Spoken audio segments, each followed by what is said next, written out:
Video के start होने से पहले मैं आप सभी को एक डिस्क्लेमर दे देना चाहता हूँ कि वीडियो में बताई गई सारी बातें सिर्फ रिसर्च, ह्यूमन साइकोलॉजी और ह्यूमन बिहेवियर के बेसिस पर सिर्फ और सिर्फ आपको एक पर्सपेक्टिव देने के लिए है। इसमें हम किसी को भी डराने की या फिर पैनिक करने की कोशिश नहीं कर रहे। ये सिर्फ और सिर्फ आपकी नॉलेज के लिए है, तो वीडियो को पूरा देखने के बाद ही अपना कमेंट करना। हे माइंडफुल पीपल, अगर मैं आपसे पूछूं कि आप कितने दिनों तक खुद को पूरी तरह से आइसोलेट करके रख सकते हो, तो आपका क्या जवाब होगा? क्या आपको पता है कि अकेले रहने से हमारे दिमाग पर इसका क्या असर पड़ता है? वेल, इस वीडियो में हम आपको इसी के बारे में बताने वाले हैं। या कहें कि इमेजिन कर लो कि लॉकडाउन हमेशा के लिए रहे, तो क्या इससे आपकी जान भी जा सकती है? हम इंसान एक सोशल एनिमल हैं, मतलब हमारा वजूद ही एक दूसरे के साथ मिलकर रहने में है। हमारी फिजिकल और मेंटल हेल्थ ये एक दूसरे पर डिपेंडेंट है। अगर इन दोनों में से कोई भी डिस्टर्ब होता है तो उसका डायरेक्ट असर हमें दूसरे पर देखने को मिलता है। मतलब जैसे अगर हम बीमार होते हैं तो हम मेंटली कोई काम भी नहीं कर पाते, किसी भी काम में अच्छे से फोकस नहीं कर पाते। और अगर हम मेंटली डिस्टर्ब रहते हैं, जैसे हम दुखी हैं या फिर डिप्रेस्ड हैं, तो हम कोई भी फिजिकल काम भी उतनी एफिशिएंसी से नहीं कर पाते। आज से हजारों साल पहले क्या आपको पता है कि किसने हम इंसानों की जान बचाई थी? उस वक्त जब इंसान अकेला होता था तो उसका मतलब होता था मौत। अब चाहे वो किसी जंगली जानवर का शिकार बन जाना हो या फिर बिल्कुल अकेले मेंटली अनस्टेबल होकर मर जाना। इसीलिए तो इंसान ने सबसे पहले दूसरे इंसानों से रिलेशन बनाना शुरू किया। उसके बाद हमने फैमिलीज बनाई और फिर दूसरे लोग आपस में रिलेशन बनाने लगे, और ऐसे करके हमने कई फैमिलीज की एक सोसाइटी बनाई, और ऐसे ही कई सोसाइटीज एक साथ रहकर एक गाँव में कन्वर्ट हो गए। और ऐसे ही करते करते हमने अपने अपने कल्चर्स बना लिए। जिसने अपनी लाइफ में जैसा पास्ट एक्सपीरियंस किया था, उसने उसके अकॉर्डिंग अपनी अपनी मान्यताएं बना दी, ताकि वो पर्टिकुलर कम्युनिटी जिंदा रह सके। जब भी कोई एक साथ एक ही चीज को फॉलो करता है तो उससे हमें यूनिटी आ जाती है। जैसा कि आपने अभी टिकटॉक वर्सेस यूट्यूब के केस में देखा होगा, लोगों ने इन दोनों में से अपनी एक साइड को चुन लिया, जो कि था यूट्यूब, और उसकी वजह से वहां पर कितनी ज्यादा यूनिटी आ गई, ये आप टिकटॉक की वर्ल्ड वाइड रेटिंग से अंदाजा लगा सकते हो। ये जो रेटिंग है ये सिर्फ इंडिया की नहीं है, बल्कि पूरे वर्ल्ड की है। और सिर्फ एक देश की यूनिटी ने इस ऐप की रेटिंग को 4.5 स्टार से 1.2 स्टार तक ले गए।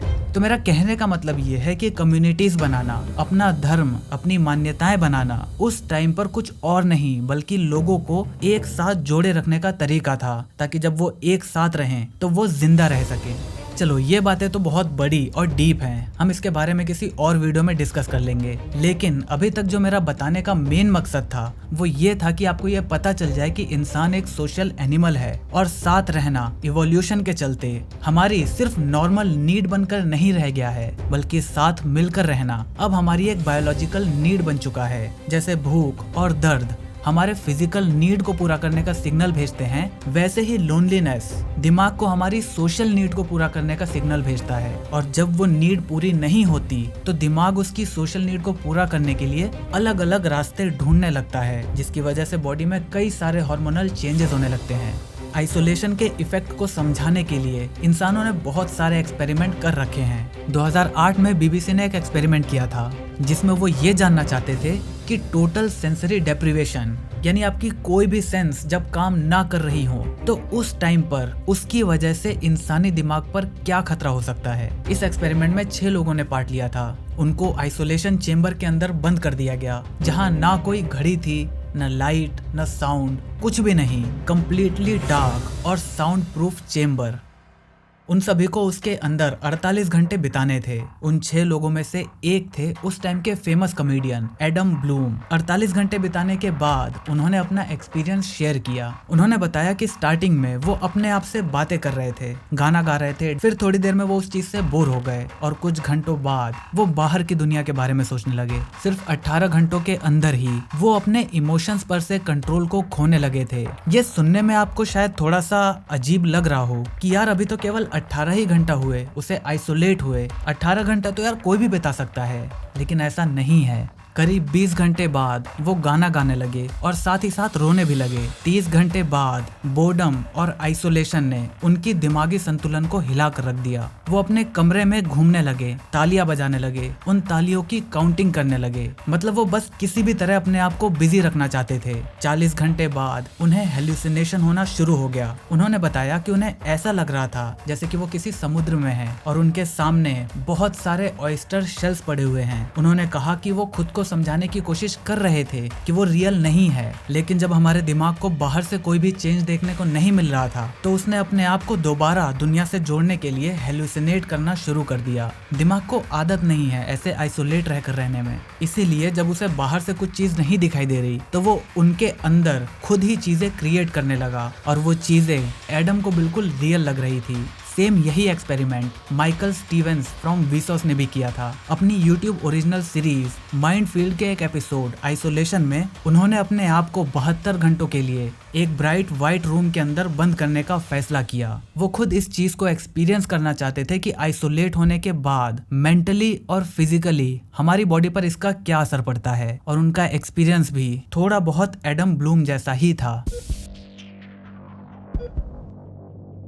आइसोलेशन चेंबर में जाने के 12 घंटे के अंदर ही उनके टाइम ट्रैक करने की सेंसेस पूरी तरह से खत्म हो चुकी थी। 12 घंटों में उन्हें ऐसा लग रहा था कि उन्हें अंदर गए 18 से 20 घंटे हो चुके हैं। स्टार्टिंग के कुछ टाइम तक तो उन्होंने खुद से और कैमरा से बातें करके खुद को संभाल कर रखा, लेकिन जैसे जैसे टाइम बीतता गया वो अनस्टेबल होते चले गए मेंटली और इमोशनली। वो बाहर की दुनिया के बारे में सोचकर दुखी होने लगे। मतलब आप देख रहे हो कि हमारा दिमाग कितना अजीब है। जानबूझकर एक्सपेरिमेंट के लिए गया हुआ इंसान डिप्रेस्ड फील करने लगा। मतलब उसको पता है कि 72 घंटों के बाद वो वापस बाहर निकल जाएगा, अपने दोस्तों से मिल सकेगा, लेकिन फिर भी वो दुखी हो गया। एक टाइम तो ऐसा आ गया था कि जब वो एक्सपेरिमेंट को बीच में ही छोड़कर बाहर निकलना चाहते थे।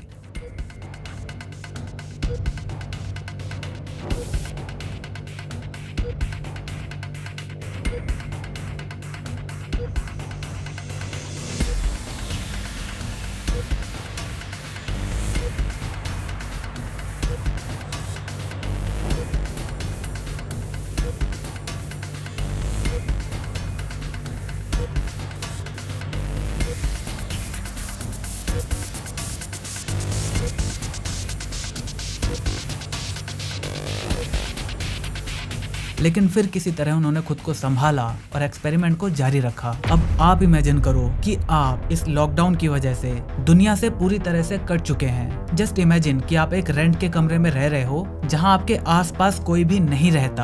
आप वहां पर बिल्कुल अकेले फंसे हुए हो। आपके पास बस आपका फोन है और इंटरनेट। मान लो कि सरकार आपको खाना उसी कमरे में पहुंचा रही है, और ये चीजें और ज्यादा इंटरेस्टिंग बनाने के लिए आप साथ साथ इसे इमेजिन करते चलो। अब लॉकडाउन की वजह से आपके एंटरटेनमेंट के लिए ना तो कोई मूवी बन रही है और ना ही कोई YouTube वीडियोस, क्योंकि लॉकडाउन की वजह से कोई भी अपने घरों से बाहर नहीं निकल पा रहा, और इसीलिए इंटरनेट पर आपके एंटरटेनमेंट के लिए कोई भी दूसरा साधन आपको उपलब्ध नहीं हो पा रहा। जब तक इंटरनेट आपको एंटरटेन कर रहा था तब तक तो काफी लोगों के साथ सब कुछ बिल्कुल ठीक था, उन्होंने खुद को संभाल कर रख लिया था। लेकिन जब इंटरनेट पर कुछ भी देखने को नहीं बचा तब क्या होगा? देखो, सबसे पहले तो आपके दिमाग को ये रियलाइज होगा कि उसने पिछले कई दिनों से एक रियल इंसान से बात नहीं करी है। चलो आपके पास फोन है तो आपने कुछ दिन तो अपने दोस्तों और फैमिली से बात करके टाइम निकाल दिया, लेकिन अब क्या? आपका दिमाग खुद को बिजी रखने की कोशिश करेगा, लेकिन इसके बाद आप बोर होना शुरू हो जाओगे। हमने बहुत बार सुना है ना कि लोग कहते हैं यार मैं बोर हो रहा हूँ,